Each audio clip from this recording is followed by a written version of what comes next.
பார்த்தோம்னு சொன்னால் 6 தேங்காய் திருவி நல்ல கொதெல்லாம் செய்து காட்ட போகிறோம். வாங்குவோம் இப்படி செய்வது என்னென்ன பொருட்கள் தேவைன்னு பார்க்கலாம். இப்போ இதில் 6 தேங்காய் நாங்கள் திருவி பால் எடுத்து வச்சிருக்கிறோம். இதில் 1 கிலோ ப்ரௌன் சுகர். இதில் நான் தீட்டல் பச்சை 1 சுண்டு 3 மணி நேரம் ஊற விட்டுட்டு வடிவாக அரைச்சு எடுத்துருக்குறேன். இதில் 150 கிராம் வறுத்த வேர்க்கடலை எடுத்து வச்சுருக்கிறேன்.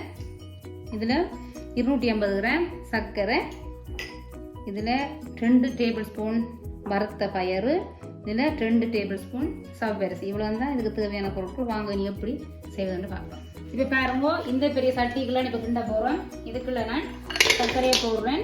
நீங்கள் விரும்பினா சர்க்கரையை தனியாக காய்ச்சி போட்டும் போடலாம். மண்ணுகள் கல்லுகள் இருக்கும். ஆனால் இதுக்குள்ள நான் பாவிச்ச சர்க்கரை தான் இது.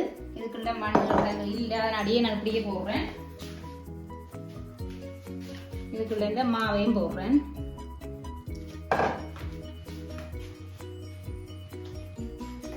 இதுக்குள்ள இப்போ இதோட பாலையும் ஊற்ற போகிறேன்.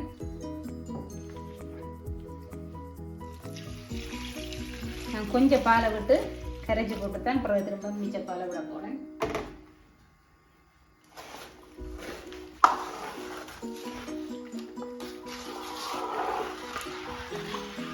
கணக்க பால் விட்டால் மா கரையாது. மறுபடியே கொஞ்சம் பாலை விட்டு கரைச்சி போட்டு மிச்ச மாவை போடுவோம். பாருங்க, இப்போ நான் பிறகு இருக்கிற பாலையும் விட்டு எல்லா வழியும் மாவை கரைச்சிட்டேன். கரைச்சிட்டு இப்போ அடுப்பில் வச்சு கிண்டுறது ஸ்டார்ட் பண்ணுவோம்.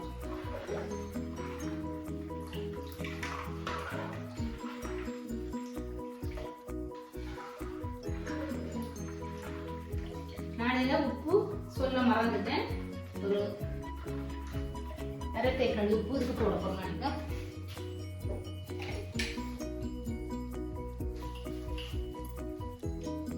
நான் ஏலக்காய் போட இல்லை. நீங்க விரும்பினா ஏலக்காய் போடலாம். இப்போ பாருங்க, நான் இதை 8 நிமிஷமா கிண்டி கொண்டு இப்பதான் சர்க்கரை மாலை வடிவா கரைஞ்சு சூடு ஏறி இருக்குது. இன்னும் இது நான் தேங்காய் பாலில் கொண்டுறனாலே நேரம் பிடிக்கும். நம்மளா தேங்காய் பால் திண்ணில முதல் செய்து போட்டோம்னா அது கொஞ்சம் குயிக்காக செய்துன்னா இது கொஞ்சம் நேரம் எடுக்கும்.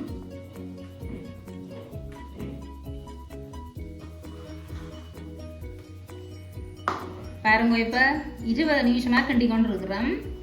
இல்லை என் ஃப்ரெண்டும் வந்துருக்குறா, தொதல்ன்றதான் வந்துருக்குறா. அவன் கிண்டி கொண்டு இருக்கிறா. பாருங்க இப்போ 45 நிமிஷமாக கிண்டி கொண்டு இருக்கிறோம். இதில் இப்போ நாங்கள் தேங்காய் பால் டின்னில் செய்கிறதா இருந்தால் இவ்வளவு கிண்டி முடிச்சிடலாம். தேங்காய் பாலை செய்கிறேன்னு சொன்னால் கொஞ்சம் நேரம் எடுக்கும். ஆனால் நல்ல சுவையாக இருக்கும். 45 நிமிஷமாக கிண்டி கொண்டு இருக்கிறோம். பாருங்க, இப்போ நாங்கள் 1 ஹவரும் 5 நிமிஷமா கிண்டி கொண்டு இருக்கிறோம். இந்த நேரத்தில் இப்போ நான் இதுக்குள்ள இந்த வேர்க்கடலையை போடுறேன். இதோட சேர்த்து இந்த பயறையும் போடுறேன்.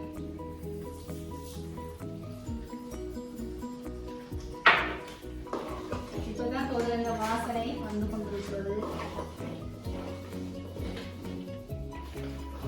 பாருங்க, இப்போ 1.5 மணித்தியாலமா நாங்கள் கிண்டி கொண்டிருக்கிறோம். இந்த நேரத்தில் நாங்கள் இந்த சவ்வரிசியை போடுவோம்.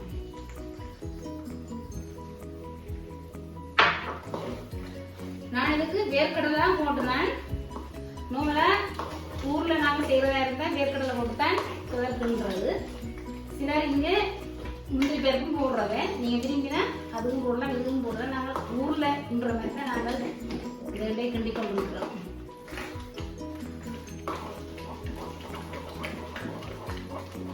பாருங்க, நாங்கள் இப்போ 1.25 மணித்தியாலமா வச்சு கிண்டி கொண்டிருக்கிறோம். எண்ணெயும் பருப்பு கொண்டிருக்குது. நாங்கள் இனி அடுப்பு ஓ பண்ணி போட்டு ரேட்டில் ஊற்ற போகிறோம். ஆக நல்ல முருகை விட்டா சாரியாக கயராக பார்க்கும். இங்கே தனி சர்க்கரையில் கிண்டலாம் தொதல். ஆனால் தனி சர்க்கரையில் கிண்டினா தொதல் கயராக பார்க்கும். நீங்கள் 2 கலந்து போட்டால் தான் ஒரு சுவையத்தான் இருக்கும் உங்களுக்கு.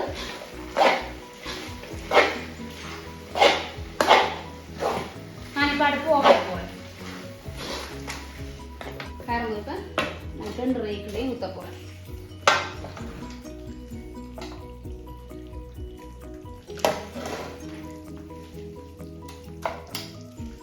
ஆகலும் தின்னாவும் போடக்கூடாத சாப்பிட நல்லா இருக்கா, கொஞ்சம் மொத்தமாக இருக்க சாப்பிடவும் நல்லா இருக்கும்.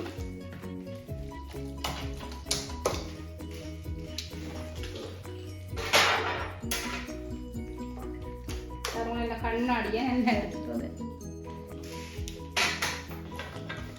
பாருங்க. இப்போ நான் இந்த 2 ரேக்குள்ளேயும் விட்டு எடுத்துருக்கேன். இதுக்கு எண்ணெயை நான் கொஞ்சம் படித்து எடுக்க போகிறேன். ஏதாவது எண்ணெயை விட்டால் கூடாது. இந்தானே எண்ணெய்கள் பாருங்க. இதுக்குள்ள இருக்கிற எண்ணெயை நான் ஒரு கரண்டியில் எடுக்க போகிறேன்.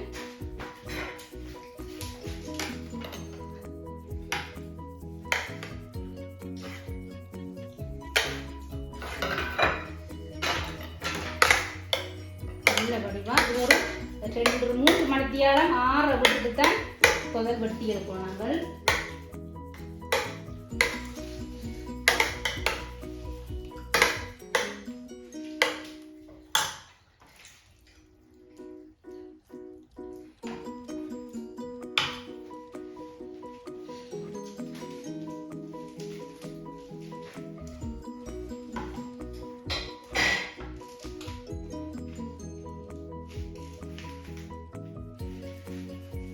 பாருங்க 2 கேமரா போட்டு பரவி எண்ணெய் கொஞ்சம் எடுத்துருக்கேன். அந்த மூலையில் இருக்கிற எண்ணெயை ஒத்தி எடுக்க போகிறேன். சொன்ன எண்ணெய்கள் வந்திருந்தால் கூடாது, அதனால் கொஞ்சம் ஒத்தி எடுக்கிறேன்.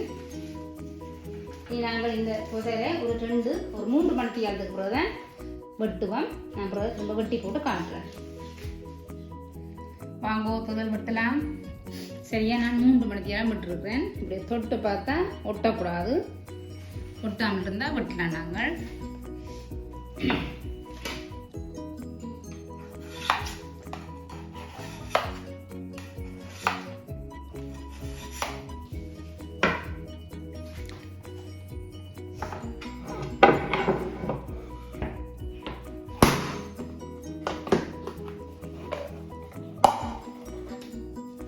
பாருங்கோ,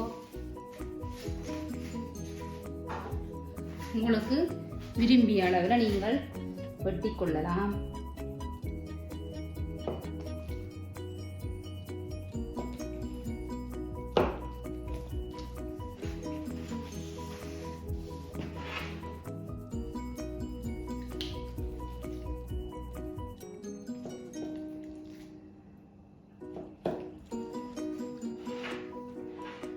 பாருங்கோ அதன் வெட்டிட்டு நல்லொரு சாஃப்டாக இருக்குது. நல்லா ஹார்டாக வரல. கரநீரம் வச்சுக்கிட்டீங்கன்னு சொன்னால் அப்படி ஹார்டாக வரும். ஏன்னா சாஃப்டாக இருக்குது. இனி எடுத்து வச்சு பார்க்குறது ஒன்று ஒன்றா நல்ல சுவையான தொதல் செய்து வெட்டி எடுத்தாச்சு. நீங்களும் இதே முறையாக செய்து பாருங்க. நல்லா வரும். செய்து பார்த்து பிடிச்சிருந்தால் லைக் பண்ணி கமெண்ட்ஸ் பண்ணி ஷேர் பண்ணுவோம். இந்த முறை வீடியோவில் அனைவரையும் சந்திக்கிறேன். அது வரை உங்கள் ரஜினி கிருபா. நன்றி, வணக்கம்.